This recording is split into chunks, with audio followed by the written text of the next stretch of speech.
If you're going to grow a successful web design agency, then you're going to need to get good at sales. But not everyone feels comfortable selling, and sales often gets a bad name.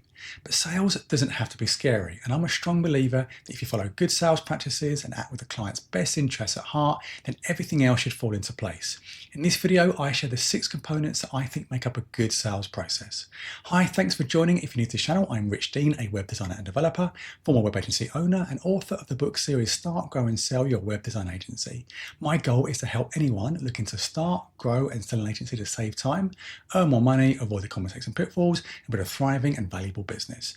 Okay, so on to the main topic, starting with number 1, be honest and transparent. Okay, so this one should probably be the most obvious, but I think one of the reasons why sales sometimes does get a bad name for itself is because this simple rule isn't followed. It should go without saying that if you're quoting for a new website project, there's absolutely no reason why you shouldn't always be open and transparent, and there are probably a few key areas that this covers. The first is the cost of the project, including any additions or extras. Then there's what will be included and what wouldn't. Then how long the project will take, realistically, and then what benefits a project might bring. So when you are quoting for a new project, it's really important that you're being honest about these areas. If what the client is asking for is going to be expensive, then tell them why. If they think they can get it cheaper elsewhere, then explain the difference in your offering and why the cheaper alternative may not be as good. Telling the client what will be included and what won't is probably one of the most important areas, and this is where so many projects can go wrong. We'll talk about this a bit more later in the video. Being honest about deadlines is also really important. If the client wants a project completed by a date that you just can't meet, then there's no point in promising something that you realistically can't deliver. And lastly, be honest about the realistic benefits that the project could bring, or if you can't guarantee something, then make sure that's clear too. Number 2, listen to the client's needs. For me, this is probably the area that is most fundamental when it comes to good sales, but it's also the area that I see so many people get wrong. I think part of the reason why sales sometimes gets a bad name for itself is because certain people try to push something onto the customer that they may not need or want. But for me, good sales is the opposite to this. It's about taking the time to listen to what the client needs and then aligning that to what you can offer, if it can align at all. That last part is really important. Good sales is basically a two-way process. The client or customer tells the agency what they're looking for and, ideally, how much they're looking to spend. The agency then listens to the client, asks the appropriate questions so they get all the information they need, and then it's simply about aligning the client's needs to what they can offer. If the agency can meet the client's needs and their budget, then there's a good chance that the project can go ahead. But if for whatever reason they don't align, then the project probably can't go ahead. It really doesn't need to be any more complex than that. Sometimes they don't align, and what the client is asking for is just not what the agency can deliver. The client could be asking for something that's just too complex or beyond the agency's skill set. Or perhaps what they're looking to spend doesn't align with what the project realistically costs. That's okay.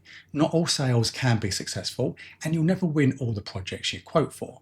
But what's most important is that you get a complete understanding of what the client needs. Otherwise, even if you do win the project, it could still go pear-shaped later if the client ends up expecting something different to what you're planning to deliver. This is a two-way process. As the agency, you'll need to ensure you ask the right questions to get all the information you need to accurately quote for the project. But the client also needs to make sure they give you that information too. Number 3, act with integrity. Okay, before we get into this one, I need to ask you a really big favour. We're a fairly new channel, so it would really help us a lot if you could like this video, subscribe if you haven't already, and also share this content with anyone else you think could benefit from it. It takes a lot of time to make these videos, so this will really help YouTube to recognise our content, and it'll mean we can carry on making helpful videos just like this. Okay, thank you, and back into it. So acting with integrity doesn't just apply to the sales process. It's something you should do in every part of your business. But when it comes to sales and new business, it's just as important to ask yourself a few simple questions. Is the arrangement fair for both parties? If someone else is looking in from the outside, would they agree that you're both benefiting? Is the client getting a good deal? If you were in their position, would you spend what you're asking them to spend? Will you be able to deliver what they need? As I mentioned earlier, there's no point in promising something you can't deliver. Are you being honest with them? Have you been completely clear and transparent about everything? Make sure everything is in writing too. Are you meeting their objectives? Will the website live up to their expectations and provide the benefits they need? As long as you can answer all these questions positively, then there's no reason there should be any issues.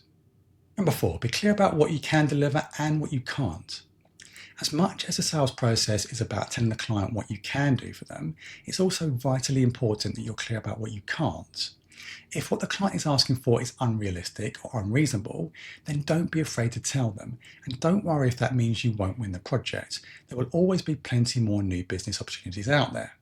Remember, just because the client is asking for something, that doesn't mean that it's possible or that you should do it. From my experience, the vast majority of clients are usually perfectly reasonable, but there will always be a small number who will just have unrealistic expectations or will think that just because they're offering you money, that you're somehow obliged to do the work.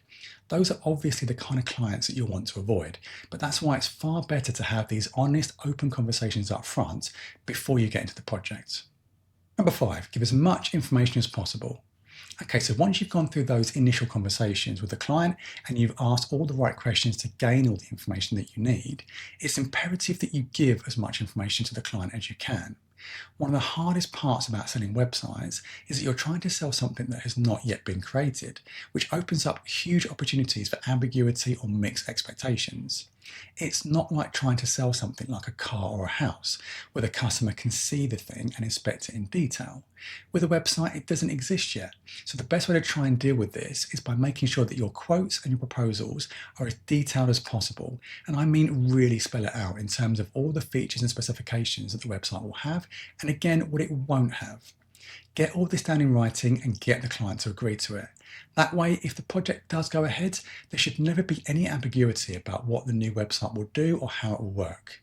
Or if there is, at least you will have a written record of what was agreed. Number 6, give as much time as is needed. Commissioning a new website is often a big commitment for a client, both in terms of their time and their money, and it may not be something they've ever done before or do very often. Don't be surprised if they need a lot of hand-holding and ask a lot of questions. That's normal, and in fact, it's a good thing. I'd personally be more concerned if the client didn't ask any questions, as that could mean they don't fully understand what they're buying. But once you've given them the proposal, it's important that you give them as much time as they need to make an informed decision. It will probably be a big decision for them, so it could take them a while before they choose to go ahead, if they even do go ahead. Don't forget they will probably be shopping around, and they're well within their rights to do that. Plus, they will also be busy getting on with the rest of their lives and running their own businesses, so don't be surprised if it takes them a while to come back to you. In fact, when I ran my agency, there were plenty of times when projects I quoted went quiet, only for them to resurface months or even years later. Remember, just because you may need the project to come in for your own financial reasons, you should never project that onto clients, or to be honest, that shouldn't ever really be a factor anyway. The best thing you can do is to keep in contact, follow up regularly, but don't be pushy. Give the client time and space. If the project is going to happen, then it will happen. Having a more low pressure approach will give you a much better chance of winning the project than being really pushy. Okay, so hopefully you found this video useful. If you've enjoyed it, then please don't forget to like and subscribe. And if you'd like more tips and insights for how to grow your business, check out my book series Start, Grow and Sell Your Web Design Agency, which you can buy from Amazon now, and I'll share a link in the description below. And if you'd like to watch even more informative content, then why not check out this video here. Thanks again for watching, and I'll see you in the next one.